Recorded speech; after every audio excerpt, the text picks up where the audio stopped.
Hello. Yes, hello. Oh my goodness, what is going on with this? I feel like a steak right now. I don't know why. I think it was the cows. I was like, I'm so hungry right now, and I think I need like a big steak. Like just, but I think that's how the cowboys and the ranchers do it. It's not like a little steak that you see at the restaurant. It's just like, boom, a big piece of meat is like thrown on there, and they're not like, hey, do you want chicken or fish or steak? They're just right into it.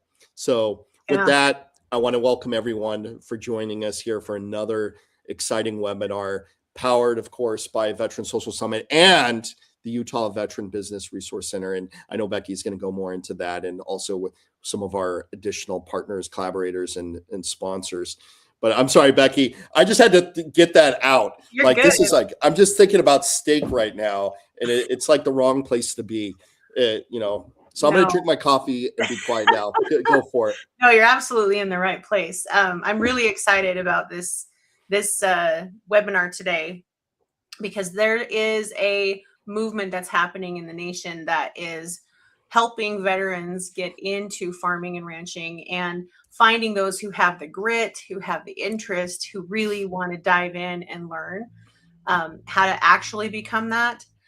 There's going to be some really cool things coming down the pipeline, and we have somebody that we're going to talk with who has the expertise not only as a farmer rancher from that perspective, but also he has been huge on advocacy for our small ranchers across America, and we're going to hear a little bit about his story. So let's bring AJ on. All right, perfect.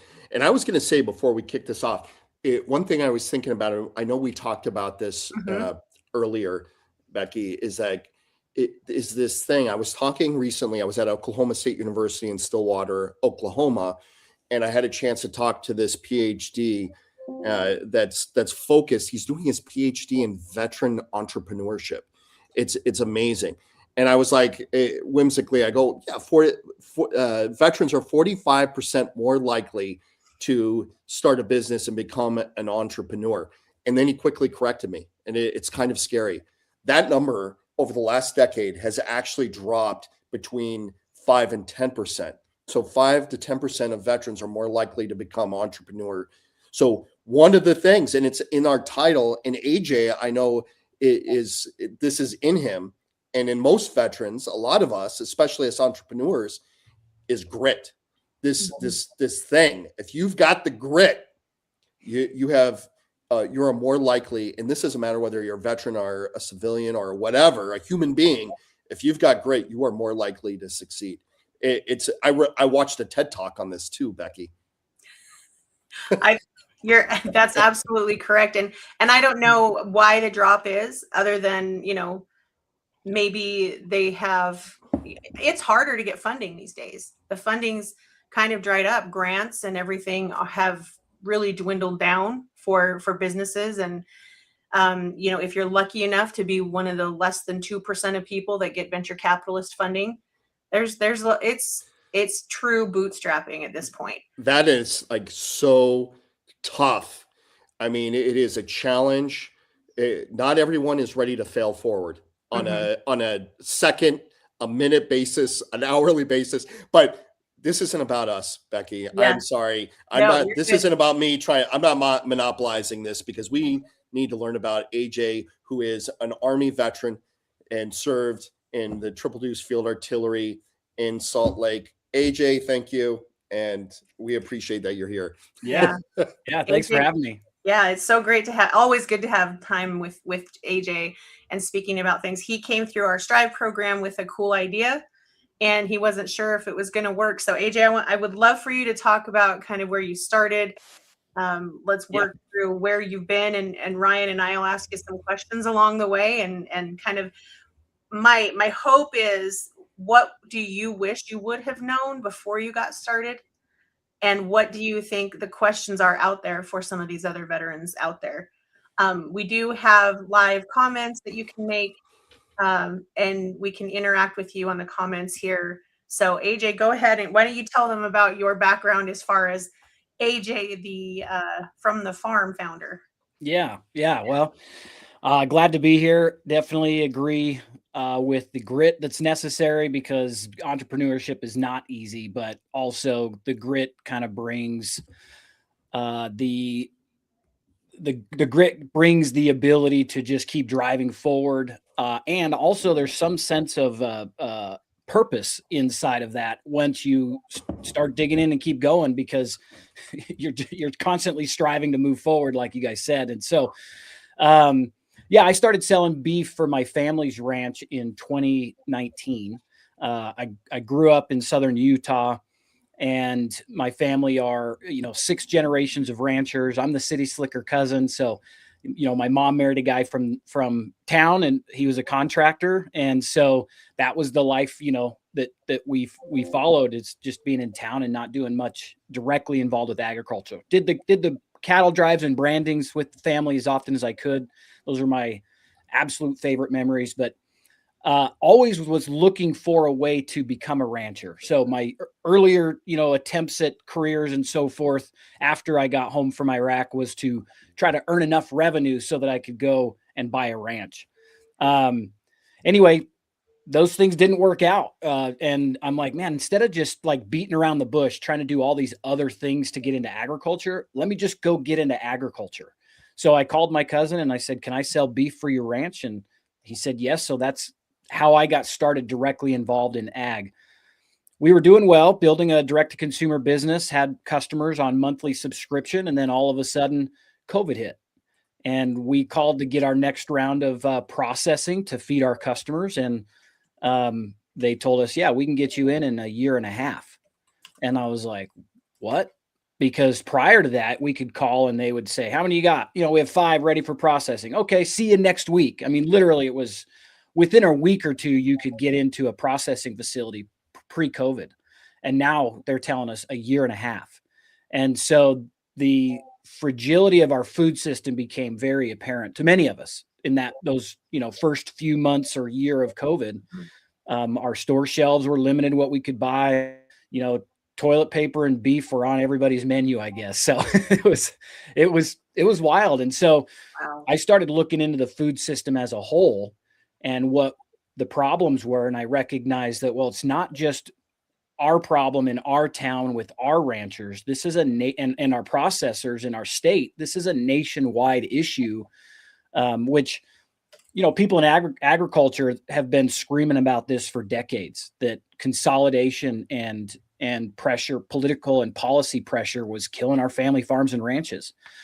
So I just started doing the research and talking about it. And during that time, I had this vision that, the way to fix the food system is to decentralize it, create a parallel food economy that prioritized our family farms and ranches and the communities that rely on them, and get people going back to the source as close to home as possible. And so we built, we set out to build from the farm, and, it was 3.5 years of R&D before I raised my first round of capital. During that 3.5 years is when I went through the Strive program. But we raised our first round of capital and started building the wireframe for our software. And, now we're this month, actually, we're 2 years post launch.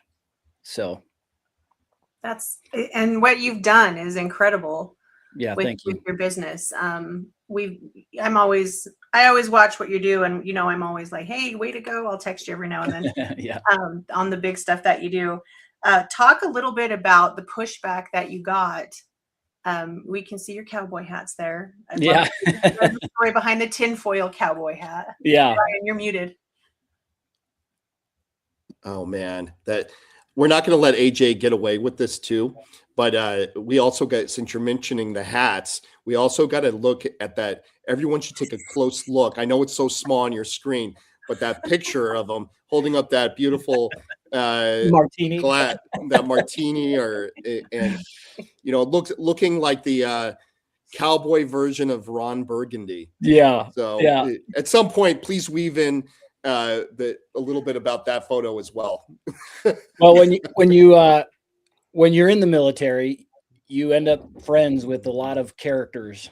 And thanks to one of my closest friends, actually, we were in kindergarten. His name's Sean Colmenero, incredible human being, veteran. He's about to graduate. He's 43. He's about to graduate with 3 engineering degrees. Mm-hmm. And it's insane. I mean, just amazing. He's awesome. Anyway, so we've known each other since kindergarten. I mean, that's the beautiful thing about being in the National Guard, is that I served with my biological brother in Iraq, and then guys I grew up from, elementary all the way up. We were in combat together. And anyway, so, you always look for a chance to rib each other. And that was my recent birthday gift that was not expected at all. So in my honor of my friendship, lifelong friendship with Sean, I'm like, I'm going to throw that up on my screen so that everybody across the nation, anytime I'm doing a podcast, gets to enjoy that ridiculousness. So I don't know. You may get some people duplicating that photo. Yeah. All right. I'm sorry. I'm not going to derail this any further, but you're talking about pushback. Yeah. Yeah. Yeah.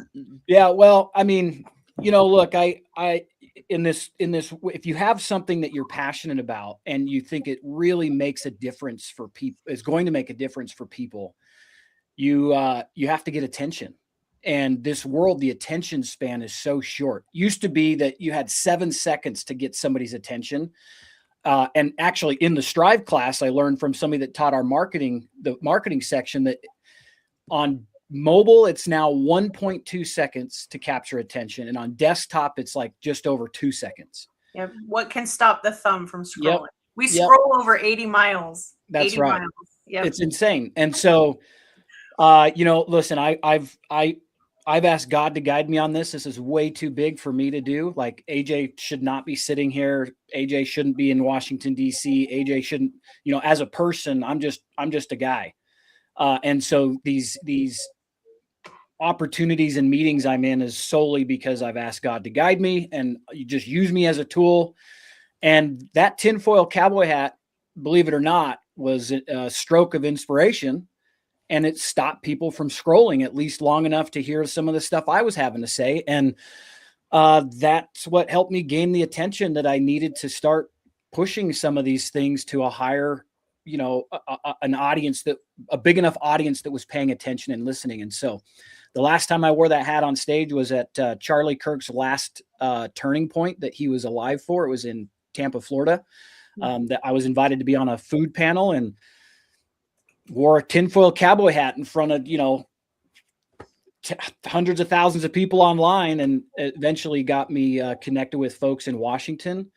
Again, the cowboy hat was just an attention grabber, but it was the message and the things that I'd observed in the last, 6 years now, 5 years at the time, that needed attention for our food system. And so, you get pushback. I get people hating on me all the time, but it don't matter. You just got to keep going. If you know what you're up to is legitimate and of service, there's not a lot of things people can say to me to get me to derail what I'm doing.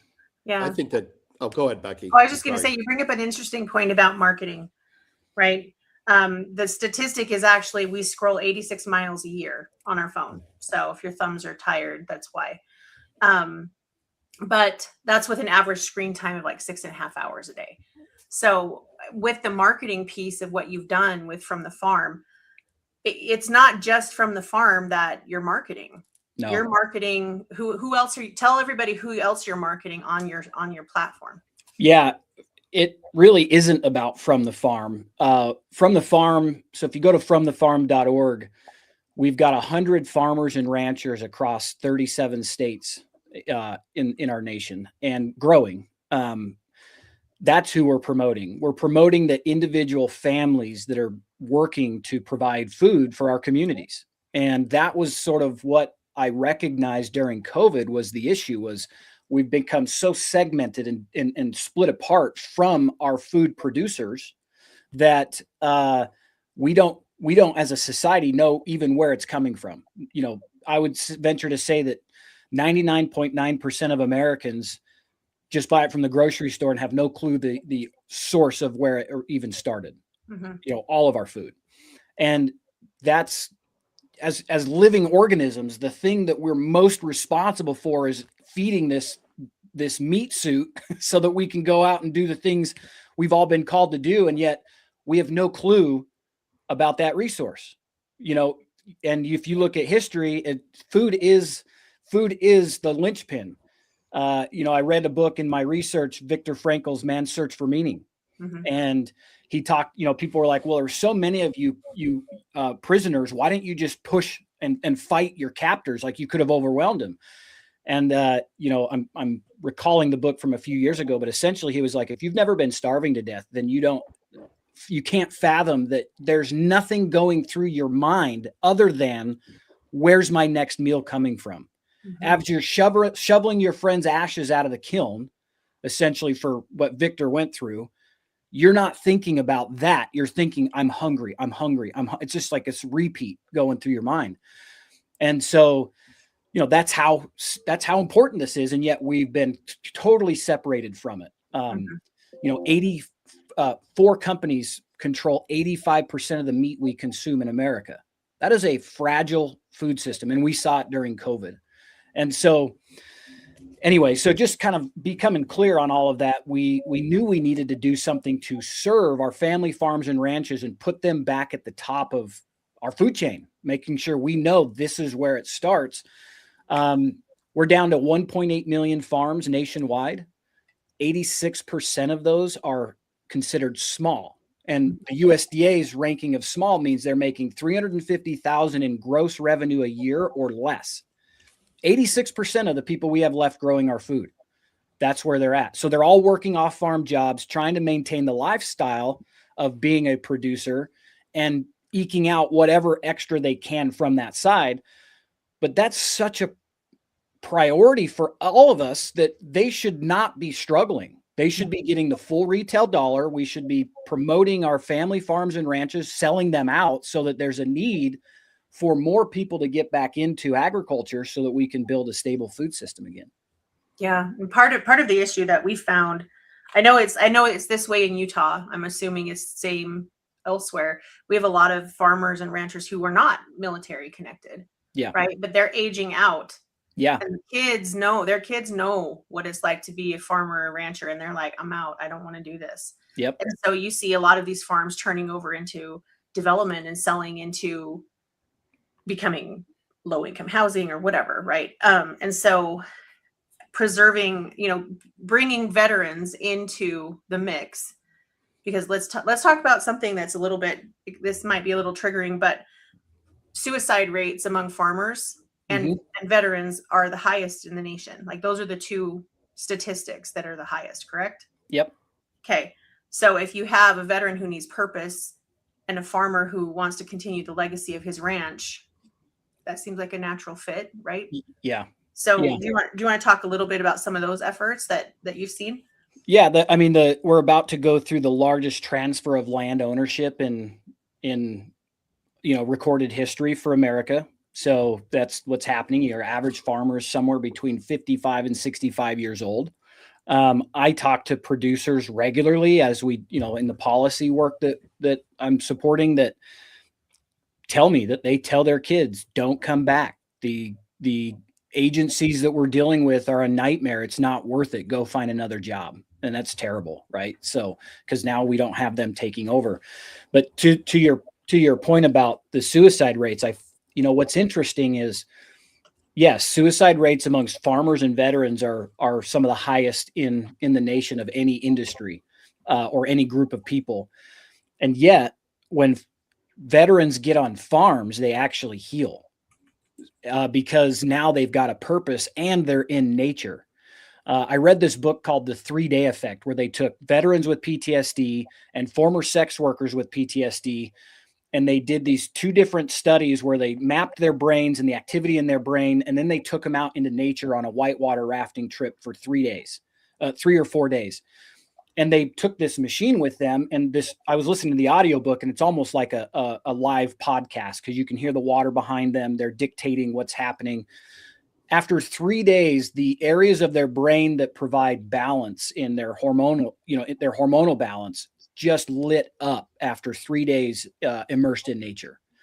And so I think 2 things are happening there. I think the reason the farmer suicide is so high is because the connection they have to the land when they lose it, that is a complete loss of identity because that's who they are. They are a farmer. They are a rancher, right? And so when they lose that, that's where the suicide, or they're about to lose it. I think that's where the suicide comes in. But for veterans, when they get out into nature, their job all day, every day is moving their cows or moving their chickens or planting their garden. They're now in nature and they find balance because of being out there in that natural environment. And so it's just interesting to see that what is the connection we have to nature and how crucial that can be to all of us. And ultimately for veterans, it comes down to a purpose, being outside and having a purpose. And I've met many who are vets that are now farmers, and they couldn't be happier. That helped them find the balance they're looking for. Yeah. It's amazing. Ryan, did you have any questions that you want to ask? Well, it's kind of circling back to something we were talking about earlier, and just kind of curious what your thoughts are on with all the criticism that you were talking about earlier. And this is a very competitive landscape that you're in because you're competing with bigger, entities, not these. So the families are taking on the big business. And so with that being said, what values or pillars does from the farm and even yourself utilize to put the blinders on and to push through the objective? Yeah, that's a great question. We've been around now for what I say, 2 years now. March 24 was when we launched, and our vision is that we make sure the producer gets the full retail dollar. And so we're building an ecosystem that, frankly, from the old standard of doing business doesn't make sense because we're not trying to get ours first, right? We don't take a commission off the sell of food, which is the easy button. Customer comes in, they buy on the platform from the producer. We take a piece of that. That's the easy button. But now we are duplicating the system that currently exists, which is starting to extract from them what they need to be viable. So we built this ecosystem where the producers can either sell on our platform completely for free, or they can pay for higher services, software services that, if they have a bigger business they might need. We just wanted to give everybody an on-ramp to be able to start selling e-commerce and connect with their local community, and not take any of the money they need for that food dollar. In the beef world, for example, farmers and ranchers gets 9 to 14 cents on the dollar in that system, in our current system. They're only getting 9 to 14 cents on the food dollar. The rest is going to all the middlemen processing, marketing, logistics for transportation, the shelf space on the grocery store, and the margins the grocery store needs. So they're down here. Everybody else is getting the rest. In our current system, all of those are necessary.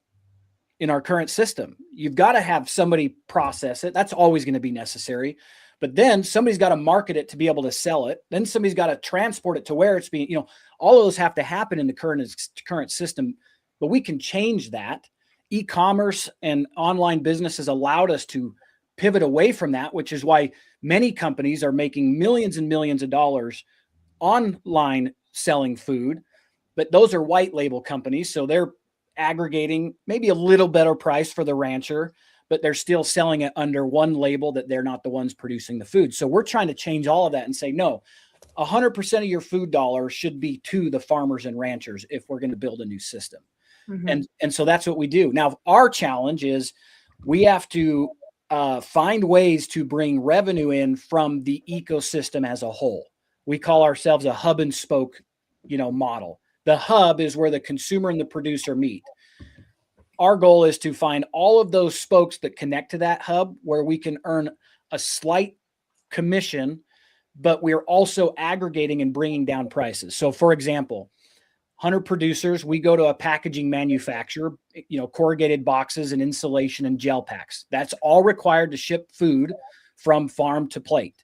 Well, we can go and aggregate those prices and bring those prices down for our producers because the number of producers we're serving and have a small commission. If we repeat that with the shipping costs, we aggregate, bring shipping price down so we're competitive, but there's still enough margin for us to get a little sliver there. So our from the farms model, the only way it'll be successful is if we are of service to our farmers and ranchers first. And that, when funding is hard, is very hard. We're 2 years in now, and we need to raise our next round of capital. And that's the path we're on, is trying to figure out who has the understanding of our food system in its current state that can invest in what we're doing for a long-term return. They're not looking for an immediate ROI. We're looking for somebody, because we're not going to take private equity or venture capital that's just going to come in and change it to work for them and not for our farmers and ranchers. So we're super selective on who will even entertain for that. And that's hard when the world is already hard enough to find capital. But I'd rather see this thing fail when trying to do it right than to bring in the wrong partners and watch them take it over and ruin what is designed to actually put us on the right path for our food system. Yeah. Joe has that question there. Are you helping to facilitate doing direct to consumer? Yep, exactly. So our long-term goal, and we hope to get there sooner than later, is if From the Farm becomes known at the same level as Airbnb, this is kind of our vision. If 1 million or 2 million consumers are like, I want to buy direct, but I want to make sure I can trust them, and then they learn From the Farm, because we verify every producer on our platform that they are a family operation, and then you can go direct. Our goal is to remove the marketing off the backs of our farmers and ranchers, right? If you have a short-term rental, you're not marketing that. You just have it clean and ready for, somebody to rent. Airbnb has done the marketing for you. If we can repeat that here, the biggest chunk of the food dollar goes into marketing. So if we can do that collectively, now that chunk of that food dollar stays with the producer. So yeah, to Joe's question, that is what our goal is. There are producers now, they're getting some sales as, our organic traffic comes From the Farm. But ultimately we need to get to a point where we can, sponsor Joe Rogan and sponsor Tucker Carlson and sponsor, any of these other major podcast platforms that have proven to drive that number of consumers to different products. And then our producers won't have to deal with it anymore. Yeah. So you did do some crowdfunding to get started. We did. Yep. Yeah. You want to share a little bit about that? Yeah, we did our first round. We did my first raise to build our MVP, and that came from my co-founder early on. Her name's Brooke Entz. She's incredible. So she brought the capital we needed to build our MVP, our minimum viable product, just something that we could get started and start testing the market. And then shortly after launching, my mentor, who'd guided me since day one, I put a pitch together. He brought some folks in a room, and they got us our next round of capital, invested our next round to keep scaling. Then we went to crowdfunding, and we did $300 and something thousand in crowdfunding from 300 and something investors. And it was great. We did that on a rev share model instead of an equity play. And so they're earning, right now it's pennies what they're getting in return, but over time, if we can get them paid back in 5 years, they'll double their investment, which is a good ROI. So these people are people that saw what we were doing and took the risk with us to help, keep going. And so we did do that crowdfunding round. We launched that. There was a lot going on. North Carolina flooded, the elections were going on. Like, it was a terrible time to launch a crowdfunding because everybody's hearts were into helping these communities that were devastated. But we were still happy with what we got there. Yeah, well done. I mean, good job. Congrats on all of that. Yeah, thanks. I want to shift a little bit because you have this story doesn't stop at what you're doing with From the Farm. Yeah. You talked a little bit about feeling like you've stepped into a calling and you're answering that call. Do you want to share a little bit about where that's taken you and some of the stories behind that? Because part of this is, yes, we are focusing, we have you and I and Juan Whiting from Hinterland Institute are working on something together that we hope to have a big announcement here soon. But one of the things that I've seen both of you do is become these powerhouses and sages, so to speak, Yeah. to people that are trying to figure out how to support the industry, but also calling attention to what's needed. Do you want to share a little bit about that? Yeah. It did not come as any surprise when I started digging into our food system that we are here because of our politicians. Decades of bad decisions bought and paid for by lobbyists for big corporations to influence policy and the way food was grown, processed, and distributed. It's affected at every level. And almost since the day that these agencies were enacted, you can see a decline in our farms, family farms and ranches, clear back to 1935 when they implemented the Taylor Grazing Act in the West, which regulated how many cows were allowed to be on public land, right? That's that 1935. And you can see on a graph that we just started losing them. Every time the government made a decision to help, we lost more farms and ranches. And it was very clear. And so, that's what I started talking about mostly on social media was the policies that put us where we're at. And now we're a very vulnerable nation because our food system. So highlighting that and really starting to dig in and understand what those policies were, like the Taylor Grazing Act, they call it NEPA. It's an environmental policy that basically, farmers and ranchers have to have done before they can put a watering tank in or put a fence up or do anything to manage their ranches better. They have to go through all of these hoops, and then they don't get done because you've got people that are in these positions that aren't there to serve our nation's food system, but more of an agenda. And in my experience, it's an environmental agenda is what's causing us the most problems. And people are totally unaware of that. Environmental non-government organizations that want to take cows off the land because, they want to rewild it. That is happening. Inarguable. We've got the evidence. We've got, I was in, I'll bring this picture up real quick. I was just in DC. Oh, it won't allow me. If you'll bring the says Shad prayer. I was in DC 2 weeks ago. This photo is at the USDA's headquarters. This is when they announced the Lawfare Group. It's a Farmer Freedom Framework. And so in that room, you've got Shad is standing there opening this meeting with a prayer. So let me just say, as somebody who's a follower of Christ, to be in Washington with, the Secretary of Agriculture is there in the red. She asked Shad to bring a blessing over the meeting. But all on that side where Shad is on the right-hand side of your screen are all farmers and ranchers from tip of the table to tip of the table on the right-hand side, farmers and ranchers across the nation that have been persecuted by state or federal agencies. And they're each of them dealing with their own issue that somebody's trying to take their farm or ranch away. And the secretary came in last year, was the first time, this secretary's come in and started going to work. If you'll, kind of go through some of those other photos, that's kind of where it started. So this is a group of ranchers from 4 different Western states that went out to DC. The very first time we were invited out to have a meeting with the secretary and talk to her about what they have been dealing with. I always tell people, I'm not the expert. The farmers and ranchers are. I'll get you over the bullseye, and these folks are going to help you hit the bullseye. because they're the ones that have been dealing with it for generations. Just mom and dad passed on the same challenges. And so this was at the White House. She had us over for a private breakfast that morning before we went to her office. And it was just us. Like, we didn't know when we got there if she was going to be flanked by, all these bureaucrats, what we could or couldn't say, personally. And so we go to this, was in the Navy mess hall, which is in the White House. And she told us, I want to meet with you guys alone so you can tell me what's actually happening, what's really going on that I don't know about.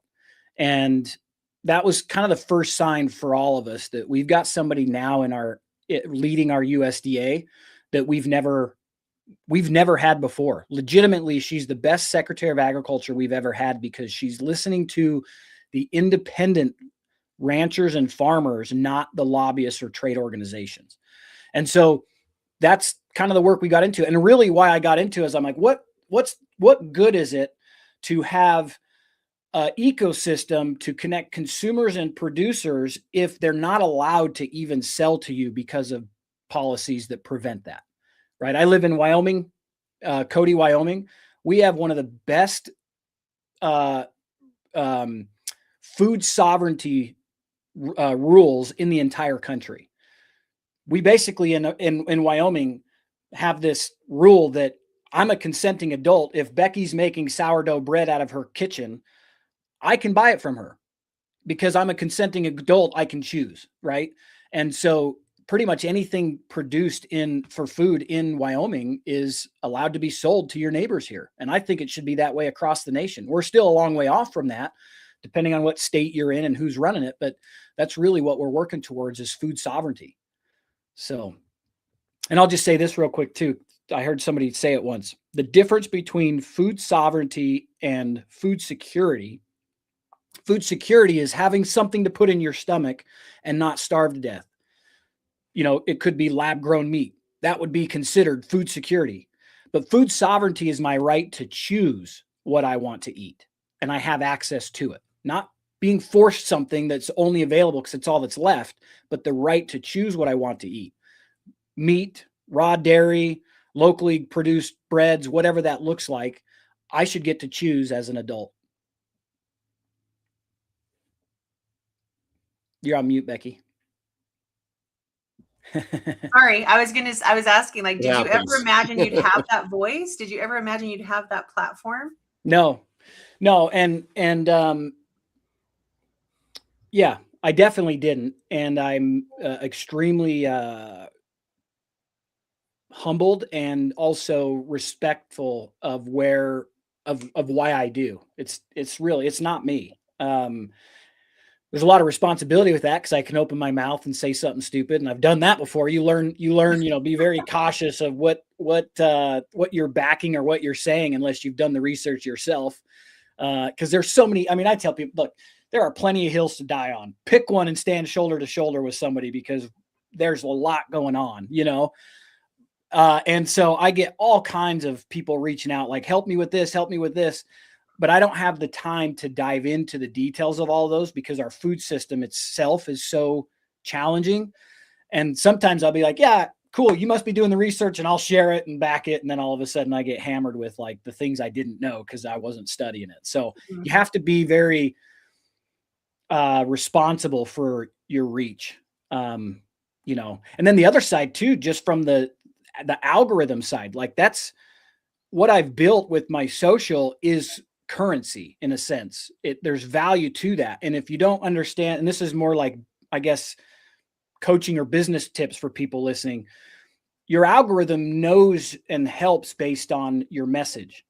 So if I'm over here talking about food system and buying from your local farmer and rancher, and then all of a sudden I talk about election laws, I will lose my algorithm because it doesn't know what I'm talking about. Mm-hmm. So I have to, even things that I'm really passionate about and want to, and really wish I could throw my voice behind. I know that if I do that, I will ruin my algorithm and not be able to keep driving this particular mission forward. And so you just should know that and make the decision for yourself, what you do weigh in on, what you don't. Yeah. And being careful and mindful about what you say. You Yep. know, just because you're angry about something does not mean it belongs on your social media channel. Yep. You Yep. know, yeah, that's a hard thing for some people. But it looks like Joe and Kennedy have some knowledge about farming and ranching as well. And so you mentioned something, but I have two questions. Ryan, I'm taking all the questions. I'm sorry. No, you go for it. Okay. If you want me to wrap away, I can do that for sure. I have two questions, and then I if you have other questions to ask, like I would love you to ask yours, because I know you. I'm going off of what you just said, AJ, but there's one question that I haven't asked, and that's something that a lot of people don't consider. Okay. The ag adjacent benefits for businesses. It's not just about getting the seeds in the ground or getting the animals fed. It's what's adjacent to that in this ecosystem. So there's manufacturing. There's you have a sheep farm who's going to spin the wool, right? There's manufacturing that could come from bringing these farms and ranches back to everything here in America. But I would love for you to share how cyber has played a role for you, because technology has a big play in agriculture right now, and it's increasingly becoming part of the process in agriculture. Yeah.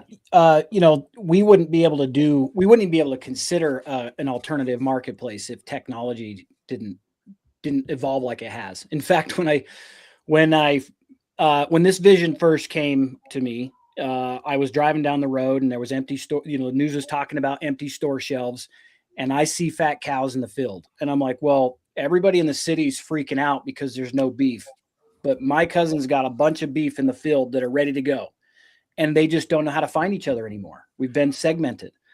And so I'm like, somebody should build the Airbnb of local food. And that was really kind of what I thought. And, I'm like, I'm not doing that. I don't know. I'm trying to get on a ranch. That's what I want to do. I want to sell beef and ranch. Like, I don't want to get into technology. Yeah. And so for 3 weeks, I denied it, pushed it away, couldn't sleep. I kept seeing the face of a man in Iraq when we took care packages to him. And I was seeing me as this man watching other men feed my family. And I'm like, okay. And I hadn't thought about that guy for, 20 years since I was there. And now all of a sudden it's just right in my face at night when I'm trying to fall asleep. And so finally I'm like, okay, God, clearly you're not going to let me just let this go. So who do I got to talk to? So I reached out, found a mentor in Southern Utah. His name's Isaac Barlow. He's the founder of Tech Ridge, was a technology developer at the time, a company called Busy.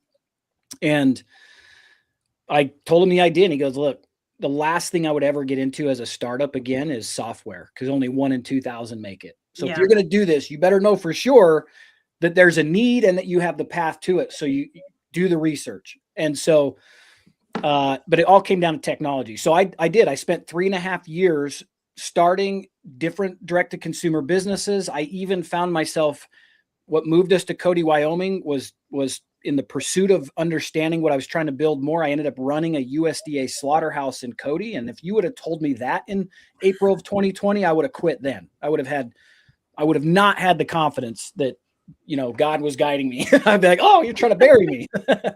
So anyway, what I learned though, when I went back to Isaac, I presented the wireframe, and I'd hired this kid from Pakistan on Fiverr, which is a crowdfunding sort of service website. Hired this kid from Pakistan, and he knocked it out in a month with a perfect, what they call a wireframe to show investors or people what this would look like if we built it. And I remember reaching back out to Isaac, and I'm like, hey, the wireframe's ready. And he's like, what? It's ready?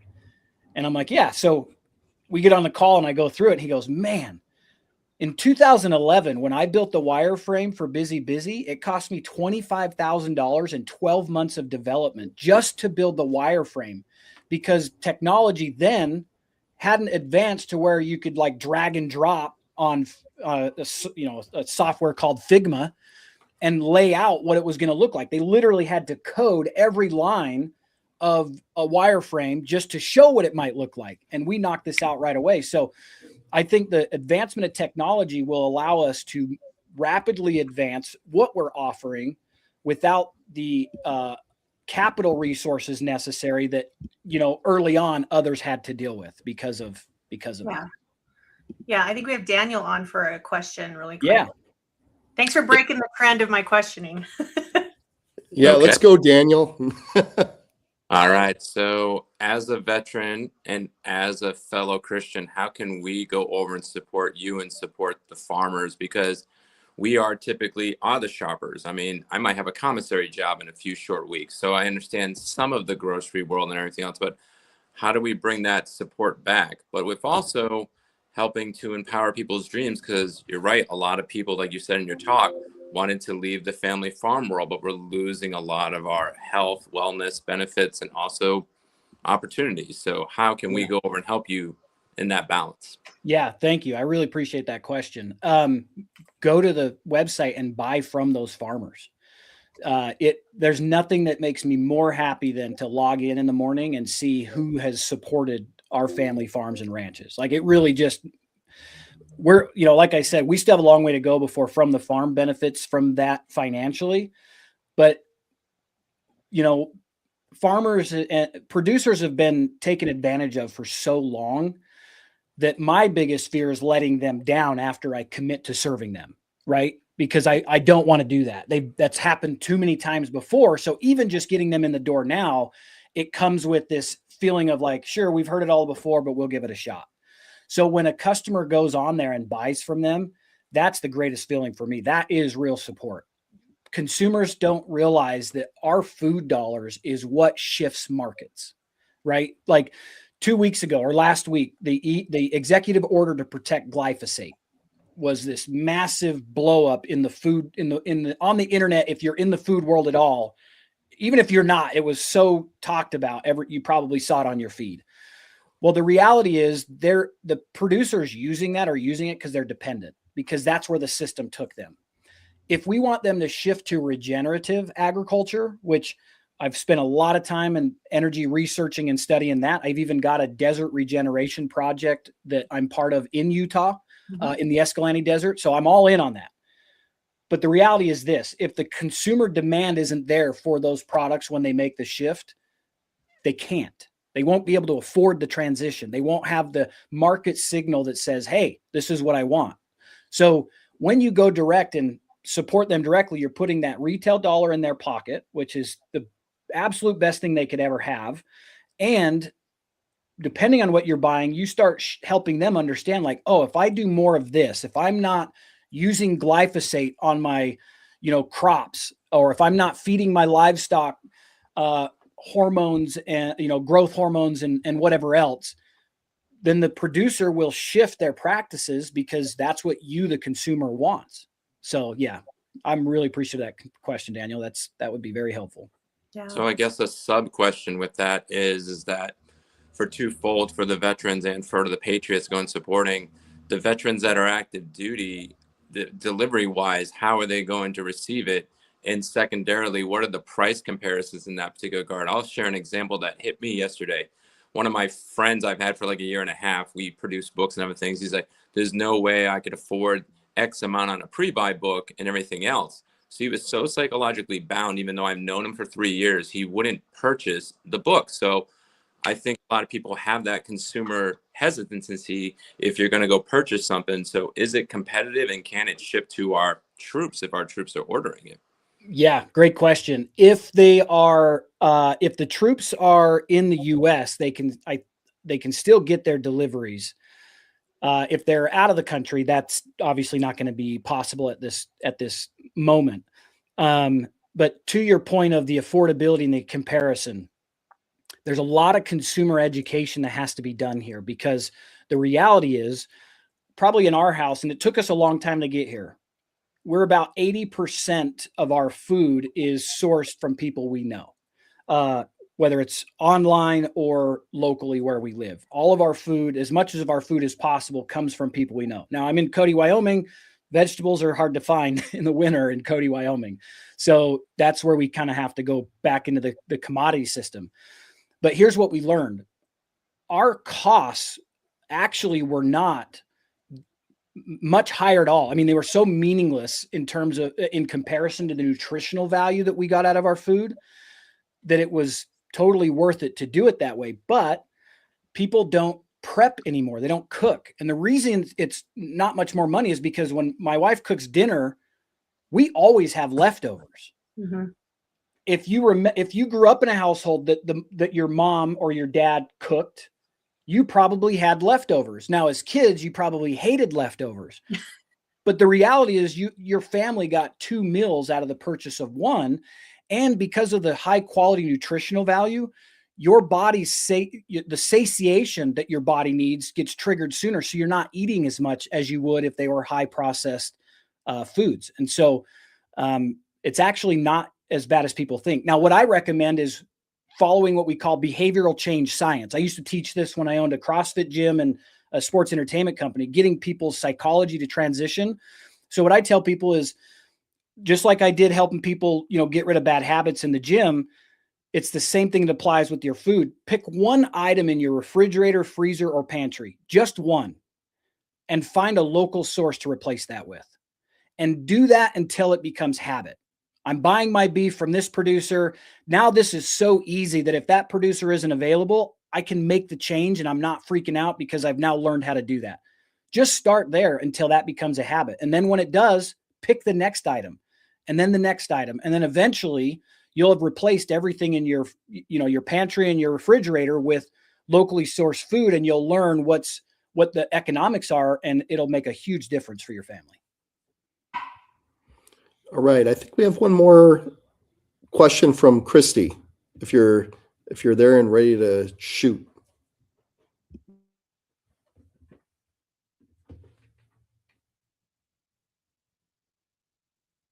You're on mute.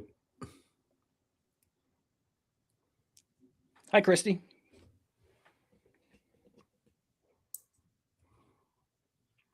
Oh, maybe not. Internet is not cooperating with her. Yeah, she froze. There she is. There she is. What's your question, Christy?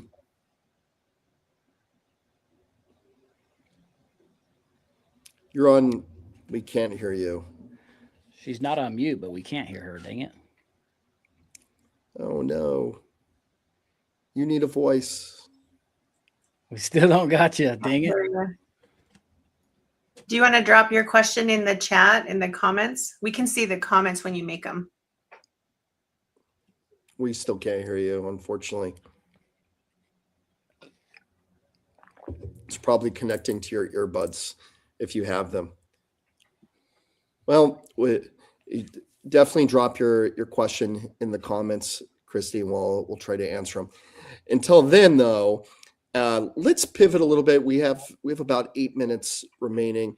I want to talk a little bit about your veteran experience and how that it has actually overall affected your entrepreneurship journey. So if we could talk a little bit about that. So maybe just start with your Army story. Yeah, my time was, like I was saying earlier, it's all National Guard time.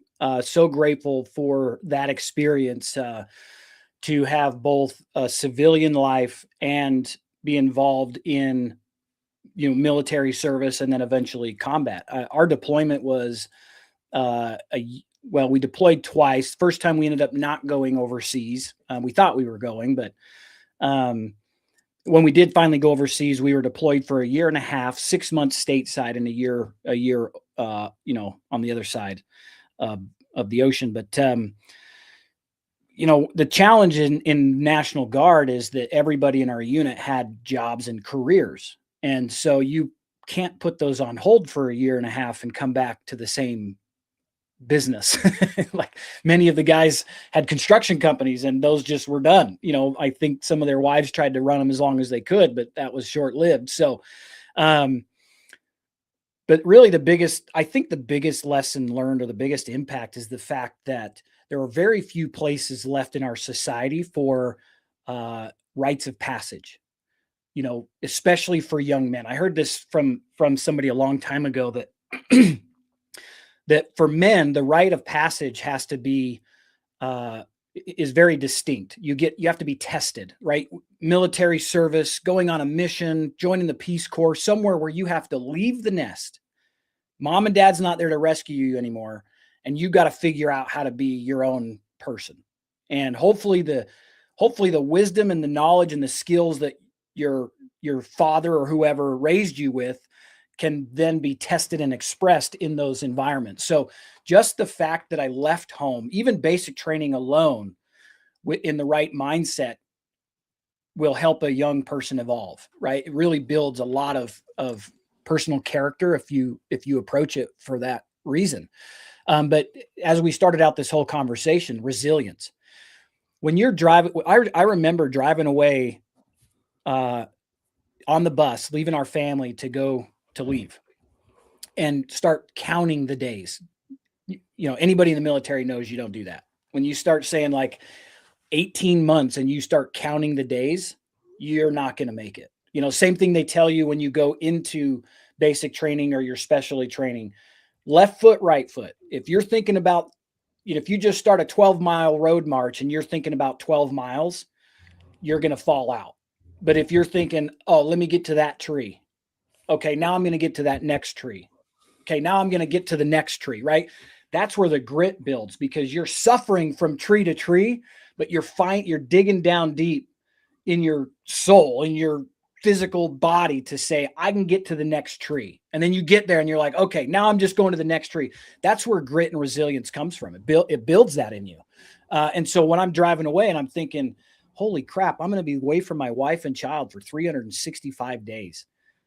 That's overwhelming. So then it's like, okay, some days I just got to get through this hour. And then other days it's like a week would go by. And then, you know, it's kind of this ebb and flow. But I think that's where the real grit and resilience came from, is just having to learn how to do that and push through. And then when you get into business, it is going to be the same thing. Like, I've had days where that day I felt like everything was over and I just needed to get to tomorrow. And then all of a sudden tomorrow there was a reprieve and it's like, okay, I've got a little bit more wind in my sails. I can get through the week.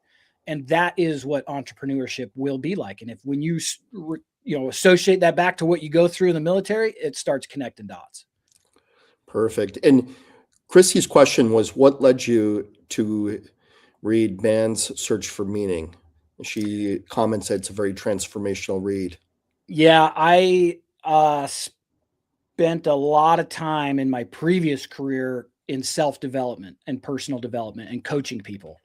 And so I think a friend or a mentor probably suggested the book just to understand the human psychology side. You know, that's been a lot of what my reading has been. Like this book here was one that I think everybody should read. It's called Red Famine. Red Famine was the Holodomor in Soviet Russia. 7 million people starved to death from famine. And so understanding the psychology behind these different things is what's really helped. Beautiful. And we're coming to the top of the hour. So AJ, any final thoughts? And of course, I want to say thank you. I know Becky might have something to also say as well. So final thoughts. Yeah, final thoughts. Well, this is what I would say. If you are a veteran and you're looking to get into agriculture, now's the time. There will be resources and support coming from Washington. You know, like I said, this secretary definitely gets what's going on. She texted me once early on, how do we get more farmers into farming? Where are they coming from? And I said, kids that were raised there, they already have the knowledge and the grit. Veterans, because they have the grit and the desire, they're looking for that next mission, and this will serve them. This will help the veteran suicide rate come down while becoming food producers. And the third one was homesteaders. And so my kind of closing remark would be, now's the time. We need you. If you're looking to grow food, grow food. Look into leasing land, not owning land. There's plenty of people out there that have chunks of property that are not doing anything with it, and you can lease that. So I've heard people find a sweetheart deal where it's an old couple. They're like, $1 for an acre and it's, for a year or whatever. That's a huge deal. It gets you a chance to build your business. So get into agriculture if you're thinking about it. Start growing food and selling it to your community. We have to have that. This is a need. This is not a want. And then the other side of it is, if you're not going to grow food, find your local farmers and ranchers and buy directly from them. This is entirely in the hands of the consumers. If our country experiences famine, it will be as much the responsibility of the consumer not being aware of where their food comes from as it will be the policies that got us here. Yeah. I would just add one thing to what you just said, AJ. Buy directly from the farmer or rancher, and then tell other people how to buy from them as well. Yep, 100%.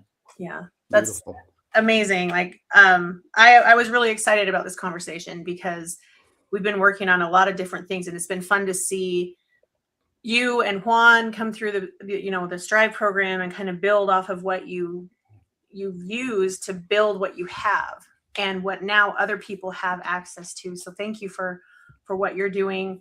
I know this is not the only program out there, but this is something that spreads across the nation. So if you know of a farmer rancher that you can't find from the farm, or one of a mechanism like that, get them on there, encourage them to do that, so that the local people can tell them your tagline, AJ. Shake the hand that feeds you. Shake the hand that feeds you. Thank you so much for being here. Thank you, AJ. That's all I'm going to say. You can close it out.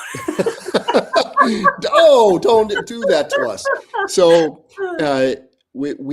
Becky and I are headed actually to Dallas here. I'm headed there tomorrow, and we're headed to the Institute for Veterans, Military, Family and Families Veteran Edge Conference. Mm-hmm. So if you are there, definitely let's all have a conversation and connect there if we're not already connected.